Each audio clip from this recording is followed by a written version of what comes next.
Over 300 people signed up for the chance. If I pull their name out of the bucket, they get 60 seconds. There's some people in this bucket that are over 200 years old. We'll get to the bottom of that, though. He's exactly right. Yeah, it is a disgusting disgrace what this show has become.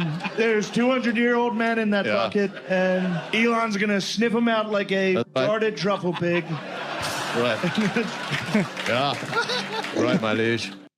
That was a reference to Elon Musk destroying the Social Security program. Apparently, he found a whole bunch of dead people that were using the system, which is not true. They've said that Elon Musk did not know the system they were using. Rumors have been circling about millions of dead people receiving Social Security checks, but is that true? It's not. There's been a lot of confusion, right? So Elon Musk looked at the list and said, why are there all these 150-year-olds in this database? And then people went crazy. They subtracted 150 off today's date. They got 1875. And then they made up all these stories about how, well, 1875 is the default date for dates in COBOL. It's not. There are no dates in COBOL. They said, well, it's the default date from the ISO 8601 standard. It's not. They actually mentioned the standard that there was a convention to decide the standards on dates back in 1875. But in no way is it date 0 or date 1 in that standard. It's not at all. So just an enormous amount of stuff was just kind of made up. And by him not knowing, he kind of just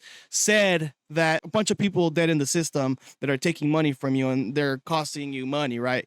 Which is not the thing that is true, right? And then finally, they got the table, basically, of data that Elon Musk was looking at. And what he's looking at is that 150 to 159 is the last age where there's still more than 1 million people listed. But it tapers off all the way down to showing one person who's somewhere between 360 and 369 years old in the database. So there isn't something special about 1875. There's just a lot of impossibly old people listed in this database, especially when you realize that they only started giving out Social Security cards in 1936. So someone from 1875, they would have been, 56 then? But someone who's 360. Yeah, somebody who's 360 now would have been centuries dead before the first card was ever given out. That's just bad data got into the database. We keep giving them checks and they're still, they're 200. It's crazy, right? No, that's not happening.